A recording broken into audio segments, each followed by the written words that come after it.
and the timeout is taken the second he comes down with that catch. Then, Evan McPherson lines up for what would be an all-time Bengals record for longest field goal. Finally unseating Randy Bullock, who by no means deserves to have that record.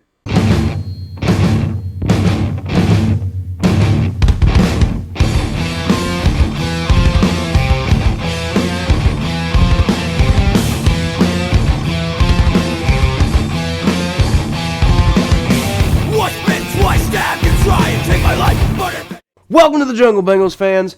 I'm Kyle Phelps, and I know that some of y'all Bengals fans don't want to admit it, but that was a quality win by the Cincinnati Bengals this week. I told y'all it was going to be a defensive slugfest because you've got two of the best defenses in the NFL going up against each other. That's definitely what we saw this week because the Bengals defense absolutely dominated the Broncos offense this week. Most notably, they held that vaunted Broncos rushing attack in check. Well, Melvin Gordon anyways.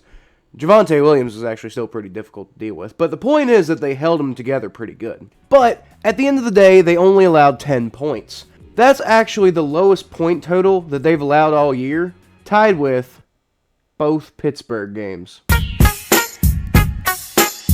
Now, the offense did struggle to get going this week, but I'd say that they probably did enough, especially since they won, against one of the NFL's best defenses. And, most importantly, they didn't turn the damn ball over once. That was nice to finally see.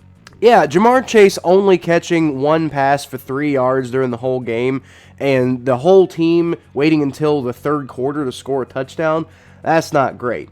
But I'd say they still did enough. Tyler Boyd ended up being the star this week. It wasn't the prettiest win by any means, but they proved that they can win without having to score 30-plus points. In my opinion, demonstrating the ability to win in multiple different ways is actually super important for any potential playoff ambitions that they might have this year. So this game started off pretty boring. Throughout my whole stream, I had people, coming in and telling me it was a snooze fest, and I mean, it kind of was by most standards, to be honest. I'm weird in feeling like, I like watching defensive games because, that, in my opinion, that tough, physical, hard-fought vibe that kind of went along with this game is really kind of like the true essence of football. But I get, most people like, high-flying offenses, amazing feats of athleticism, and tons of points. And, I mean, I do too. Don't let me try to be that hipster who says that, well, I only like the games that other people find boring. I think they're all fun to watch. Other than, blowouts, in which case, nobody actually likes watching a blowout unless you're a fan of the team that's doing the blowout. So, I like watching it when the Bengals blow other teams out, but I'm not really a big fan of watching a blowout as a neutral party or of watching other teams blow the Bengals out. But yeah, so this game started with punts from both sides on the first two possessions. The Broncos managed a first down on their first drive, but other than that, it was just a couple punts, and they punted from basically the same spot on the field, even though the Broncos technically drove a little bit farther on their first drive. The Bengals finally drew first blood with a long, slow 5-minute drive that resulted in a field goal. Which, again, a lot of people are going to find boring because you're not putting a lot of points up. But it's interesting because, these two teams are clearly very good defensively. And the Bengals are finally getting on the board, and that's a pretty good advantage in a game like this. Then, both teams did a great job of forcing punts over the next 4 drives. I was actually really excited to see Khalid Kareem make an impact in this game after he spent the first 2 months on injured reserve to start this season. Then, after that, the Broncos broke through with a 28-yard catch and run by Noah Fant from Teddy Bridgewater, and I promise you, Teddy Bridgewater was over the line of scrimmage when he made that pass, meaning it should have been called back. But, you know what, that's okay. The Bengals can hang their hat on the fact that they defeated both the Broncos and the refs in this game, because I'm not going to lie, the refs were kind of trash in this game, and a lot of those calls were going against the Bengals. Unfortunately for that particular play, it set the Broncos up in pretty solid position to tie the game with a 54-yard kick from Brandon McManus. And, in this stadium, at this altitude, you've heard the stories, right? The kickers are going to nail the long ones. And, boy, he did. More great defensive play from both sides, as well as a killer false start penalty on Jonah Williams, resulted in 3 more punts before the Broncos got in position to score again. But, believe it or not, Brandon McManus actually missed his field goal attempt this time. It was a shorter kick this time from only 51 yards, but length wasn't the issue. He actually just shanked the damn thing wide right. That set the Bengals up with the ball and 9 seconds left to go in the quarter for possibly one of the coolest 2-play sequences I've seen from the Bengals in a while. The old Bengals probably would have knelt on the ball with 9 seconds left and gone into halftime happy to be tied. But these Bengals seem like they take every single opportunity they possibly can to put points on the board. Well, sometimes, and unless you really want to run the ball at the end of overtime, Zach Taylor. With one timeout in their pocket, Joe Burrow threw a 19-yard strike to Tyler Boyd, and the timeout is taken the second he comes down with that catch. Then, Evan McPherson lines up for what would be an all-time Bengals record for longest field goal. Finally unseating Randy Bullock, who by no means deserves to have that record. Remember what I said about the atmosphere? Yeah, he nailed that kick. Because, of course, Money Mac nailed the kick. The Bengals went into halftime with a slim lead, but a lead nonetheless. Now, the second half was a lot more eventful. They got out to a good start as the Bengals defense terrorized the Broncos' backfield with a pressure, a sack, and a complete shutdown of the Broncos' rushing game. The next 4 drives arguably defined the whole game. The Bengals took advantage of their first possession in the second half and marched all the way down the field. Unfortunately, despite the fact that Joe Burrow and Samaje Perine combined for an absolutely lethal ground attack, yeah, you heard that right, the drive ended up stalling and they had to settle for a field goal. Still, the way that the game was going at that point, a 9-3 lead seemed like pretty much like a dominant statement that the Bengals are the better team in this game. That is, until the next drive. Now, unfortunately, Teddy Bridgewater was injured on the drive and ended up having to be carted off. The visual on the field didn't look great, but I don't really want to speculate on injuries or anything like that, so I'll just say that I hope he's fine. Still, Drew Lock had to play the rest of the game, and the Bengals defense didn't really look ready for him initially. He ended up driving the Broncos down the field and finished things off with the first touchdown of the game to Tim Patrick. It also ended up being the Broncos' first and only lead of the game. That's partially because the Bengals responded super quickly. Joe Mixon broke a couple of tackles on the next offensive play to rumble ahead for 12 yards ahead of a 44-yard touchdown catch and run by Tyler Boyd. It ended up only taking the Bengals 2 plays to respond to that Broncos touchdown.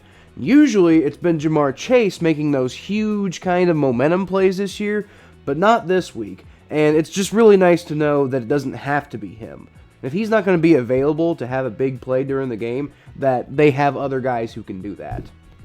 And I think the next drive kind of showed the whole world why the Broncos have been relying on Teddy Bridgewater instead of Drew Lock this year.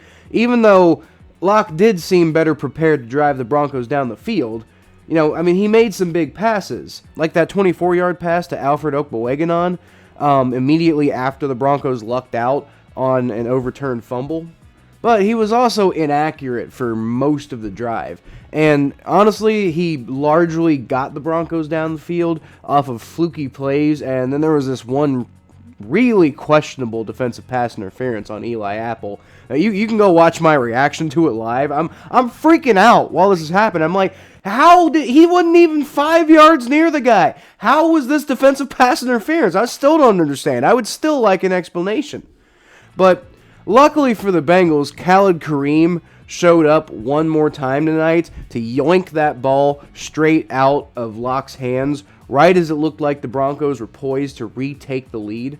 Now, Kareem did fumble the ball back to the Broncos on the return, but luckily, the refs finally decided to make a fair judgment this week and ruled that he was down by contact immediately after recovering the fumble. Unfortunately, Kareem was injured on the play, and honestly, man, it would be such a shame if it ended up being a bad injury, because it seems like he just got back into playing shape when he's been fighting to even keep a spot on the roster in the first place for years. But, we'll have to wait and see what happens on that one. So that fumble ended up being the Broncos' last realistic chance to score for the rest of the game. The Bengals offense continued to be unable to handle the Broncos defense, and they punted the ball a few more times. And on that final drive, the Bengals defense stepped up with an excellent pass coverage and an absolutely awful ability to actually catch interceptions, but an excellent pass rush. The final meaningful play of the game ended up being a 4th and 24, where Drew Lock took a 5-step drop back from shotgun, wound his arm up, and threw an absolute bomb to T. Higgins on the Bengals sideline. And despite Ian Eagle trying to channel Brandon Stokely on the call, the ball fell anticlimactically to the side, and the game kind of finished with a whimper, not a bang. Now, the biggest story is that the Bengals are 8-6 and currently in control of an insane AFC North. Then again, I can only confirm that that'll be true for a few more hours after this video is released. That fact won't be finalized for the week until the Browns play the Raiders on Monday afternoon football. But for now, the Bengals do move ahead into first place after the Baltimore Ravens lost to the Packers. It was actually kind of maddening because I stopped paying attention to that game during my live stream when the Packers went up 31-17. And I thought, this is probably pretty clearly over. The Ravens have way too many holes to actually be able to come back. This isn't even going to be a game. Then the Ravens mounted a miracle comeback and ended up almost tying the game by the time that my live stream was over and I actually looked at it again. I was looking at it and I was like, how? How do you keep doing this? Because remember, they did the same thing against the Browns last week. But luckily, John Harbaugh decided to get cute and try to go for 2 to win the game. The problem is you're risking not getting the conversion and just outright losing, which that is what happened. Although, regardless of how it happened, I'm definitely not upset to see the Bengals back on top in the AFC North. Now, hopefully, they can stay there. If they can beat the Ravens next week and then the Browns in Week 18, they should pretty easily wrap the whole thing up. I don't think it's going to matter what happens against the Chiefs. So let me know what y'all thought about this game, everyone. Did you love seeing them win a defensive battle when everyone thought that they had to win every single game by 30-plus points? Were you annoyed that they didn't score more and let the Broncos stick around in the game that they really shouldn't have? Or were you just happy that they won a game that so many people described as a must-win for both teams? Kind of like a playoff game. Whatever your thoughts, let me know in the comments, and I will feature the best ones in my next recap video. Like this one from The Price is Right, who said, might as well give up and give the Bearcats all of your attention. He said that last week when we lost to the 49ers. You still feel that way, Price is Right? Honestly, dude, I'm not even a Bearcats fan in the first place. I like them. I think it's cool that they're doing so well, but it wouldn't change how I feel about the Bengals either way. I'm a Wildcat fan, baby. Go UK, go Kentucky. Their football team isn't as good as UC's this year, but hey, we had a pretty good year too. And I like UC too, man. They had a good year, and I'm proud of them. But anyway, like I said, leave your comment, and it might get featured next week. Until then, you can always find more of what I do at KylePhelps92 on Twitter, Facebook.com/ThePhelps, my Bengals coverage, which is at ATBNetwork.com/Cincinnati Bengals, Battle of Ohio podcast, which is available on YouTube, Spotify, and Apple Podcasts, and right here if you subscribe. But hey, that's going to do it for tonight, guys. So I'll leave y'all, as always, with a hootie!